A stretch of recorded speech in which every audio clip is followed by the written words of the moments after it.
Hey everyone, today we're going to be looking at inverses and their derivatives and integrals. So we're going to go through this packet problem by problem, thing by thing, and yeah, it shouldn't be anything extra I need to add. And I brought my calculator this time so that when we actually need it, we can use it. We're going to be going to it a lot for this thing. Okay, so when does something graphically have an inverse? So if we think about e to the x and natural log of x, this is just a little math fact for you. So if you think about e to the x, that's the one where it's got a horizontal asymptote and it goes wee, and then the natural log of x has a vertical asymptote at 0 and it goes wee. And they are symmetric about the line y equals x. This is a fact of inverses. All inverses are symmetric about the line y equals x. And something has an inverse when its inverse is a function. If its inverse is not a function, then we don't have something we can take the inverse of. So for example, if I look at this parabola, y equals x squared graph, if I were to think about what its inverse would be, it'd be turned on its side like this. Its inverse turns out to be the square root of x. So if we're looking at x squared versus square root of x, the issue is this right here is not a function. The idea of a function is if we plug in something for x, there's only one y value. The problem is if I plug in this for x, there are two different y values. So since this is not a function, this fails what we call the vertical line test. Well, to back it up, the way that we look at a function and go, yes, there is an inverse, is we can say, does this pass the horizontal line test?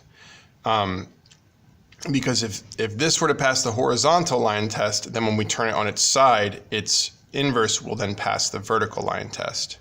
So here, if I look at the horizontal line, I go, it hits twice, it fails. Turn it on its side, sure enough, its inverse fails the vertical line test. So this is more or less just an algebraic review of this. This isn't, strictly calculus at this point, which is kind of how we've been doing the past few sections, is we've been looking at things that we could have learned in a previous course. So how do we find the inverse of a function? The simple way to do this is to swap x and y, then solve for y. And this is the kind of layman's terms way to do this. There's a much more formal way for us to write this out that I'll show you on this example after we do it. But simply put, anytime you see a y, put an x instead. Anytime you see an x, put a y instead. So 2y plus 6 divided by 10. And now my goal is just to solve this for y, to get y by itself. So these are all grouped together over 10. So I'm going to multiply both sides by 10. So we'll get 10x is equal to 2y plus 6. I'll subtract the 6 from both sides. So 10x minus 6, 2y. So I'll divide both sides by 2. And we get 10x minus 6 all over 2 is equal to y. And we could simplify this. Just like we could have simplified this one over here. But this would be the inverse of this. And something for us to consider here is there's another way to format this, there's another way to write this. If instead this had said f of x is equal to 2x plus 6 over 10, instead of y equals 2x plus 6 over 10, then the way that we write the inverse is we write f, this little -1, as an exponent, and then x. This is not saying what we're used to that meaning. Normally the negative first power means flip it upside down. And hopefully we can see that this flipped upside down is not that. Right, this means the inverse function, or the inverse of f of x, is that. So there is our little bit of review from algebra. Let's see what's on the next page.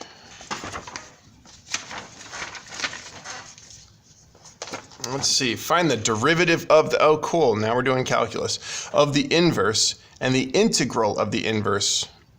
We just found, wait. Oh, wait, I'm gonna go back a step. Hey, just kidding.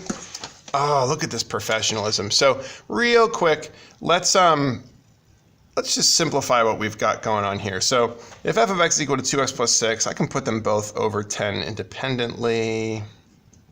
So I could rewrite this as x over 5, or 1/5 x, plus 6/10 is 3/5. So I can say f of x is equal to x over 5 plus 3/5.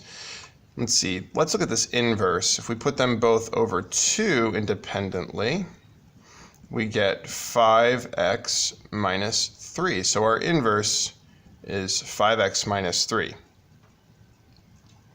Just doing the simplification. All right. Oh, I should be looking at the camera a little bit more. I just noticed that 2 may have been cut off for a majority of the last one. Womp womp. Second takes are for professionals. All right, let's see. Find the derivative of the inverse. Okay, so hopefully this is like, really? That's all I have to do? Yeah. If we want to find the derivative, we get, oh, we're done. Let's find the integral.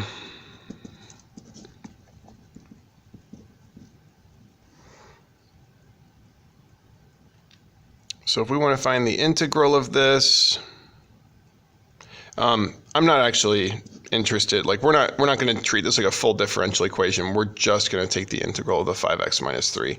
So we'd get our 5x squared over 2 minus 3x plus c, and call it a day. We could say big Y is equal to that. Not interested in doing y squared over 2. Like, this question's not the best worded. That's really all I wanted us to look at here. So, all right. So let's say we want to find the inverse of this. So if we do that, we will swap our x and y's, right? So we'll get our x is equal to square root of y minus 9. And so to handle that, we'll need to get our y by itself. But I got this big square root in the way. So the way we kill square roots is we square both sides. So square. We get x squared is equal to y minus 9. Oh, y is almost by itself. We just add 9 to both sides. So we get y is equal to x squared plus 9. Okay, so there's a reason I put examine it graphically here. So let's check this out. Let's see how this looks. If we look at our original, which, minus 9. What this is telling me is, well, this is the square root graph, and then that minus 9 inside that square root tells me it's moved to the right 9 spaces. So what I should see on my graph is a little curve there. Let's, I'm going to change my window to go from -1 to 15 on my x's and -1 to 15 on my y's, just to be able to see a little bit more what's going on. So then if we look at this other one, we've got our x squared plus 9. So we've got a little bit of a problem. The inverse is supposed to literally just be the mirror of this across the line y equals x. And if we put that line in there, we'll be able to see there's a little bit extra over here, over to the left. And that comes from, if we think about the domain of the square root of x minus 9, x can't be anything less than 9. If I put in like even 8.9 here, we're now taking the square root of a negative number, which doesn't work on our real number graph. So because of that, since x needs to be greater than or equal to 9, we're swapping x's and y's, right? So the domain of this gets changed with the range of this. So if x is supposed to be greater than or equal to 9, then for this one,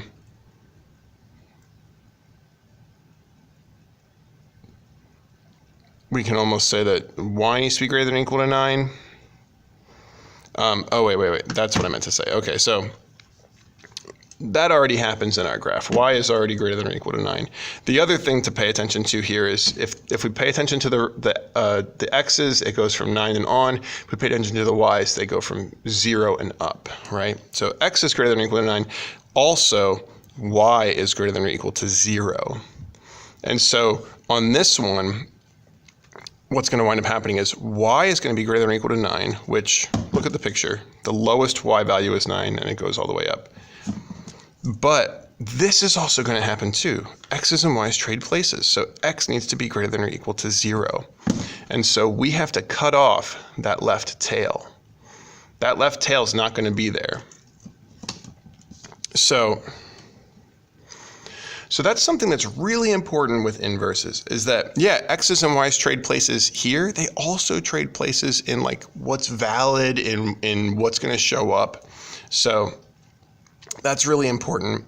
Let me just read the Comic Sans here and make sure I didn't miss anything. So sometimes the equation we think of as the inverse of a function must be restricted in order to truly be the inverse of the function. That's really important for us to grasp. All right.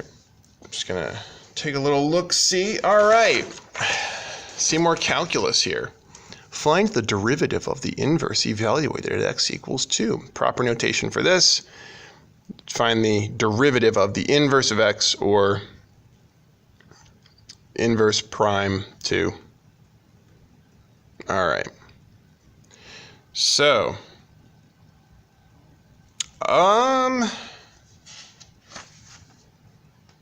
it must be talking about the one we were just doing.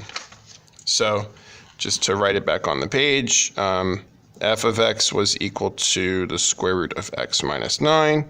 F inverse was equal to x squared plus 9. If you haven't done a lot of inverses in your life, you might notice there's this odd kind of overlapping feeling between these two things. They look like they could be related, because they are. There is relationship there. Like signs wind up changing and exponents wind up changing around too. But there is a lot in common. Okay, let's see. Find the derivative. So literally just, okay. So our inverse's derivative of x is equal to 2x, because that's the derivative of x squared plus 9. Evaluated at 2. It's just 2 times 2, which is 4. So I would imagine at this point, if you have not already thought so, you're like, this is really easy. Yeah, I wish it stayed this easy. So please make sure that your tears don't get on your keyboard or your computer screen or your phone. They might short it out, so because there's salt in them, and salt water is bad for electronics. But yeah, this gets worse. All right, find the integral of the inverse on the interval from 2 to 4. So if we take this integral, if we take the integral from 2 to 4 of x squared plus 9 dx, I'm going to go through the whole steps of this because a few of you recently have been like, I don't remember this, because maybe we blew through it. So just in case, we take our integral, we get x cubed over 3 plus 9x plus c, but when we're actually evaluating, the plus c is irrelevant. So now we draw this little bar here. Sometimes people put the lines, those little things, sometimes people don't. We put the 2, we put the 4. Just remember, the way that this works is we plug in the 4, we plug in the 2, and we subtract them. So basically, like, we're plugging in 4, we're plugging in 2, there's going to be a big minus sign in the middle.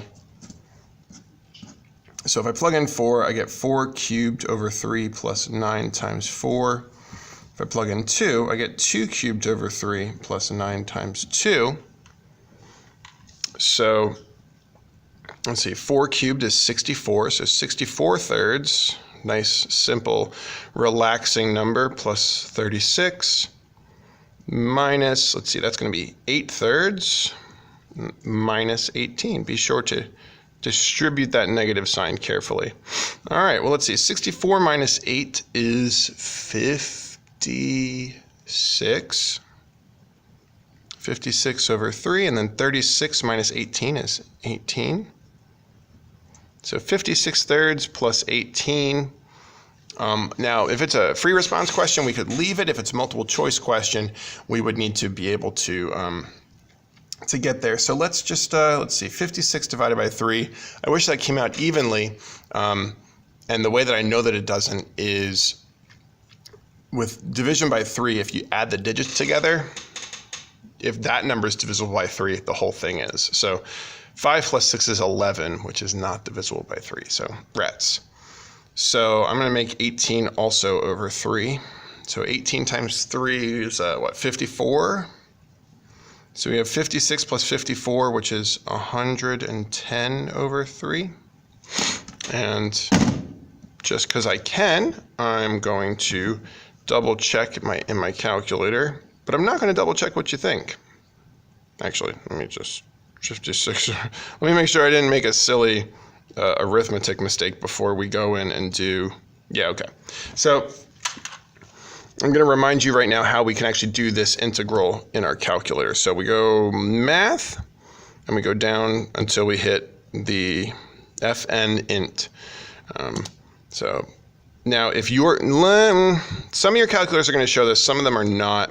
If it's like this, you just set it up like literally how you wrote it. It's such a good feature.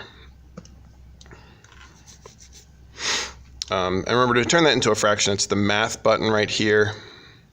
And that very first option will convert it to a fraction. But let's say your calculator is not showing it like that. If you push the mode button, there's this thing called classic mode.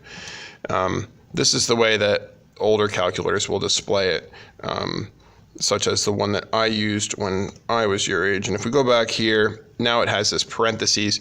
And those of you with a TI-89, it's going to look more like this as you're typing it in. So we type the function first. So we type the x squared plus 9. Then we slap a comma in there. Then we put our variable that we're integrating with respect to, so like our index of integration. Then we do our low bound, then we do our high bound. Our lower bound and our upper bound. And that's how we do that in that mode. So just let me make sure I'm back in the fun mode. Oh, that's so cool. All right. Great, let's keep going and drop stuff on the floor. All right, so this is where stuff gets a little bit meh. So on occasion, the AP is going to be extremely mean and ask us to find the derivative of the inverse for a function that we can't actually find the inverse of. Meaning, oh, if I try to take the inverse for this, I can't get it to work. And so there's a special theorem. It's called the prime inverse differentiation theorem.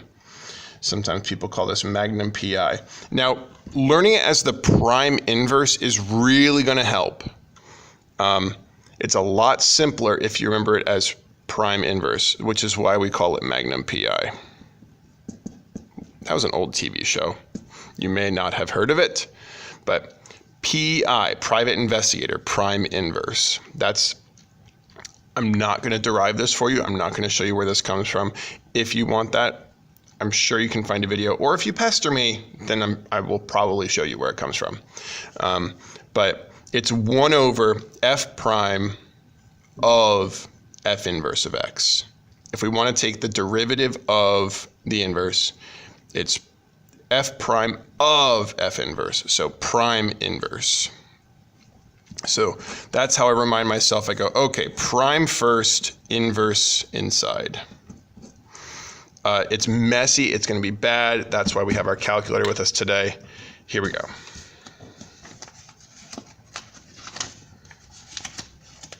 Oh, no, I can't turn pages. I guess it's over. All right. I'll be right back.